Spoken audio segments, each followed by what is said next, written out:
how are you today? We are going to have this subject of women in justice for this whole semester, and today is the introduction session. I will start with the very basic concept of this subject, which is gender. I believe that you all have heard of this concept or word, but then there's no hurt if we remind all of your knowledge on this particular word. Let's see. When we talk about gender, there are two related concepts that we should always keep in mind. First is sex, and second is gender. Are men and women really different? Well, certainly, physically, biologically, there are differences between men and women. But then, when we talk about gender, sociologists argue that the differences in behavior between men and women are not the result of physical or biological differences, but the result of learning process. Let's see further. So if I can remind you that sex is something biological, cannot be changed, and perceived as naturally given. So, for example, women can have period every month, women can be pregnant, and women can lactate. While men, on the other hand, physically and biologically have testicles and thus can produce sperms. Those are sex. Then let's see what is gender. Gender is social and cultural constructs attaching particular traits to particular sex. Such constructs are taken for granted as God-given. So we have talked about women can get pregnant. That's the natural things. But then again, when gender takes part in that natural aspect, people think, consider, believe that women should get pregnant, that women should deliver babies. So these are the intricacies between sex and gender. So thus, gender refers to socially expected women's and men's roles and responsibilities. Women are supposed to be mothers, men are supposed to be fathers. And gender relates also to what society perceives as attitudes, behaviors, and actions of men and women. So, a man is expected to give his seat on a train to a woman. That's gender. And a woman is supposed to be caring and nurturing to her children. That's also gender.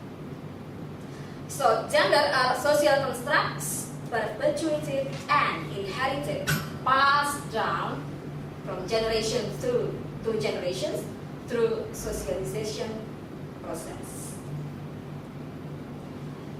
This is the elaboration that in our culture, women are expected to be feminine, while men are expected to be masculine. And these roles are learned through the process of socialization. You can see that your parents act as role models, and how they treat you differently since you are a child, give different toys and different color. Okay. A baby girl is supposed to wear pink, a baby boy is supposed to wear blue, you know that.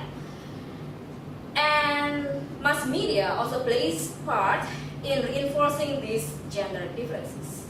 Peers also influence a lot. Also education system. While in the workplace, there are less females in high positions compared to their male counterparts. Okay. Even in terms of leisure, women and men are expected to have different preferences. In short, we can differentiate gender into two big things: the feminine roles, behaviors and attitudes, and the masculine ones, like a woman should be domestic, while a man must be in the public arena. Women must be passive, and so on and so on. Okay. So gender is exchangeable. We can see feminine men as well as we can see feminine women. We can see muscular men as well as we can see also muscular women. Differ from time to time, differ from one place to another. And the last point is the most important thing within our session today, that gender differences create gender inequality, which at the very far end leads to violence against women. What is violence against women? You can see the definition by the UN. This declaration was proclaimed on the 5th plenary meeting on 20th December of 1993.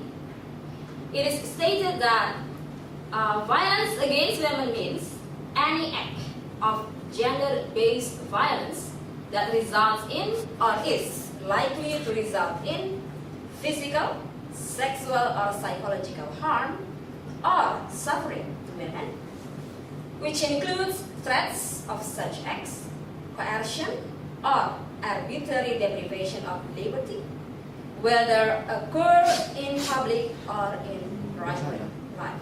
So you see that violence against women covers a very vast range, not only physical matters.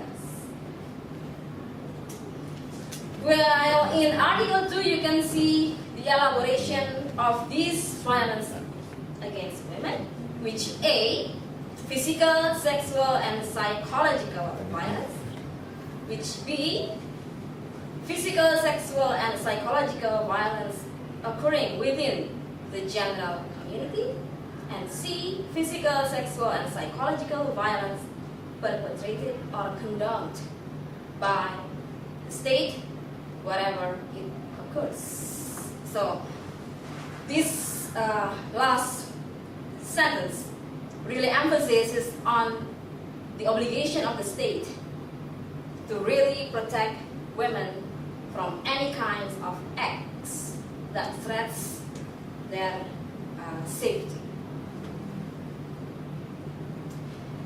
Now let's see what is the relation, what is the connection between violence against women and discrimination against women. We have that declaration before, and then there is UN General Recommendation number 19 in the year 1992 that states that violence against women is discrimination against women. Okay, so this UN declaration connected by this UN General Recommendation binds CEDAW. What is CEDAW? Let's see further. CEDAW is the Convention on the Elimination of All Forms of Discrimination Against Women. And Indonesia has decreed this convention by Undang-Undang RI nomor 7 tahun 1984 tentang pengesahan konvensi penghapusan segala bentuk diskriminasi terhadap perempuan. So, it means every Indonesia citizen, including you all, is bound by UN Declaration on the Elimination of Violence Against Women and by CEDAW. In other words, you have to obey CEDAW. So what is discrimination against women? if we compare it to what is violence against women in the UN Declaration, discrimination against women is any distinction, exclusion, restriction made on the basis of sex, which has the effect or purpose of impairing or nullifying the recognition, enjoyment, or exercise by women, irrespective of their marital status, on a basis of equality of men and women, of human rights, and fundamental freedoms in the political, economic, social, cultural, civil, or any other field. So, this article also explains the vast range of discrimination against women. To conclude today's session, I am going to give you this statement by M.E.S. Wharton in 2005, which is that many people share the belief that gender is something unproblematic, self-evident, and uncontested. This statement is your assignment for next week to consider, to reflect, and to find out the examples of your daily life so that we can discuss further the relation between gender, women, crime, and justice. So that's all for today's session. Is there any question? Okay then. Thank you and see you. Okay.